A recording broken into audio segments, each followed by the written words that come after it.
A Bajan's Colourful Economy is a literary device which was captured and framed in 7 chapters in publication 287 and verbalized in ISBN 978 976 9689350 in podcast 154.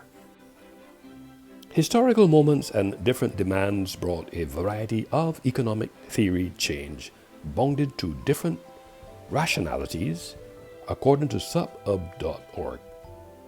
This thinking exuded and excited my intellectual passion and motivated me to employ the thesaurus module. This module functions as a metaphor for the lens. This lens helped me to recognize that the word economies functions in the capacity as a mode of care, b, the provision of what is necessary for the health, welfare, maintenance, and c, protection of someone or something according to dictionary.com. During my academic career, in pursuance of a bachelor's degree in media arts at New Jersey City University, one of my core courses was economics. I became very fascinated about this discipline because I had the opportunity to study the production and distribution of resources, goods, and services by collecting and analyzing data, researching trends, and evaluating economic issues according to bls.gov. In light of this admission, I feel comfortable occupying this space. As a media practitioner who sees colors in everything around me and every moment of the day, I am forced to stop and analyze the impact each of these colors is having on me. Whether it's the calming effect of blue skies and fields of green, or the drooling effect of inducing red and yellow of my local fast food restaurants and supermarkets. Each color has a meaning and taps into emotions. There's a whole science and art in the meaning of colors.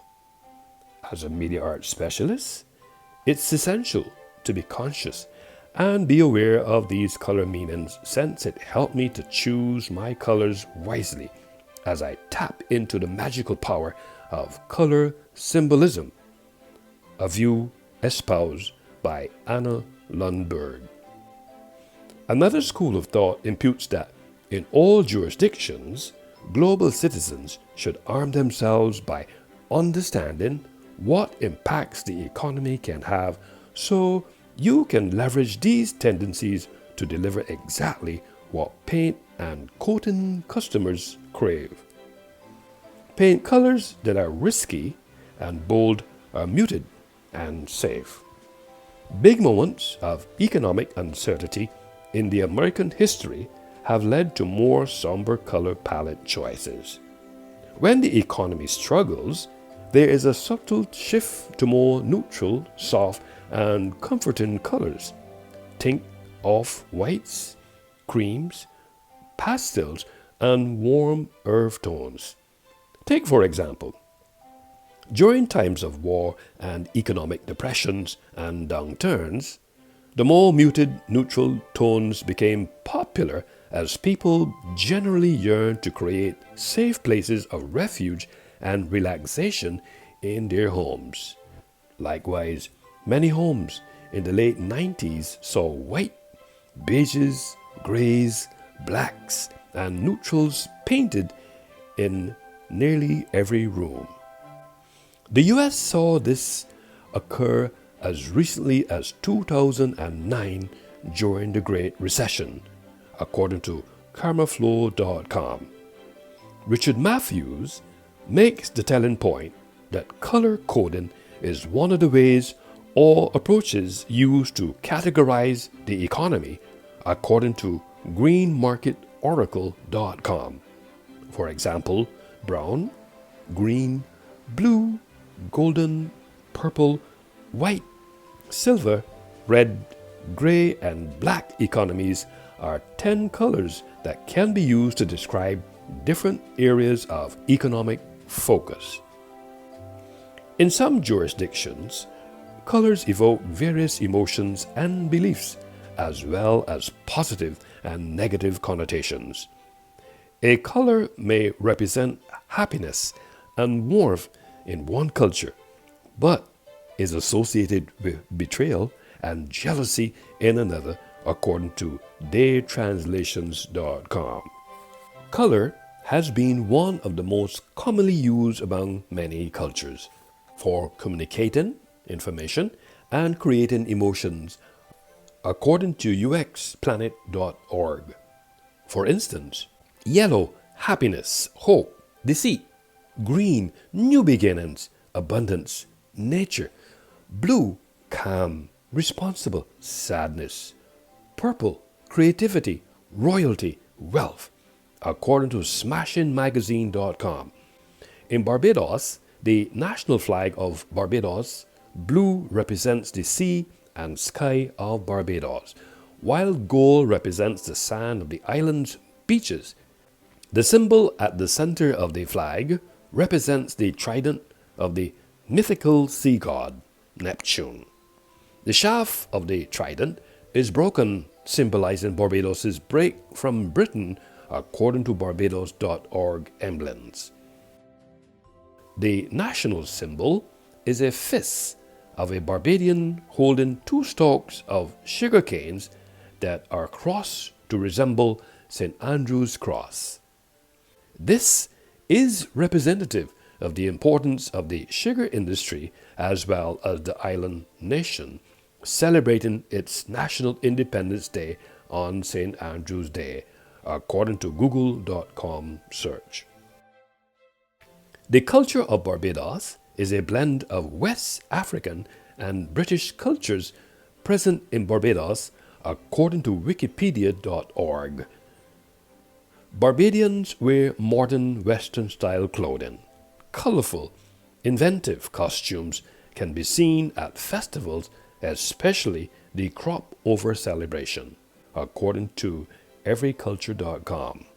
The UK's constituent countries are normally identified respectively with white for England, blue for Scotland, red for Wales, green in respect of Ireland in general, and occasionally black or gold for the culturally distinctive English county of Cornwall, according to wikipedia.org. According to sakia.com, in African culture, colors inherently have a symbolic nature in a variety of areas, including when rich and vibrant colors are used in African fabrics and African clothing. Colors can represent a variety of emotions, traditions, and victories in the wake of struggles. For centuries, Africa has experienced turmoil followed by liberation, and this is a reflection in the colors that are intrinsic to African life. For example, the various African nation flags are some of the most colorful of any continent, according to sakia.com. The aforesaid action caused an acquired knowledge reaction. It also minimized my speculation response. It increased my capacity to theorize the word economy. In my mind, the mere thought of the word economy has conjured structure conditions of an economic life. Now that I have recognized the power of this linguistic term, thesaurus, and how and when it is employed as a metaphor, functioning as a lens, helped me to contextualize this narrative. This technique and approach that I employed strengthened the underpinning and made the same more precise. It also behaves manipulative within this genre, since it is a literature device. This thinking somehow has influenced me to introduce Anna Lundberg's view into the discourse because of the specifics of the subject. Lundberg espoused the view that millions of years of biological conditioning have created certain associations between colors and objects or emotions, while some associations may be more recent. Understanding these associations will give you a shortcut to people's hearts, provoking a specific emotion and maybe even a behavior. Feelings are much more powerful than national thoughts based on facts and figures, and applying color meanings and color symbolism will make your branding efforts and designs much more effective, according to 99designs.com blog. What I extrapolated from Lundberg's reasoning inspired me to combine the Britannica Dictionary's definition of the word economy, which is perceived as a process or system by which goods and services are produced, sold, and bought in a country or region, according to Britannica.com dictionary economy. In this space, through the research lens, I have unearthed that in 1704, when the German color marker Johanna Jacob Diesbach created Persian blue by accident in his laboratory, this became the first chemically synthesized color. I wonder if this event can be characterized as Johanna conceptualized Germany's colorful economy, according to WindsorNewton.com. Although this cultural conversation is about inquiries, rational choice, outcomes, institutions, and processes behaving somewhat like the nature associated with an economic phenomena, yet there is space for the possibilities of acquiring knowledge about them. In this space, the point which must be underscored here is when we are creating a multicultural marketing strategy that aims to reach people of various backgrounds and beliefs, it's important to understand how your messaging is perceived in each locale you are targeting. To really engage people, it is not enough to just translate your website, product branding, or marketing collateral into another language. A well-crafted global marketing approach requires adapting messaging, images, graphics, colors, and even numbers so they are appropriate for each culture. In some countries, the numbers you use and the color scheme may have more impact than you think, according to Ericsson.com. A Bajan's colorful economy exuded and excited my intellectual passion and motivated me to employ the thesaurus module. This module functions as a metaphor for the lens. This lens helped me to recognize that A, the word economies functions in the capacity as a mode of care, B, the provision of what is necessary for the health, welfare, maintenance, and C, protection of someone or something, according to dictionary.com. In this context of rationalization and plausibility, there's a perception that draws our attention to the term cultural economy is indicative of a particular subsection of economic activity which is concerned with cultural products and activities including music, film, and fine art, as opposed to, say, transportation or mining, according to ScienceDirect.com.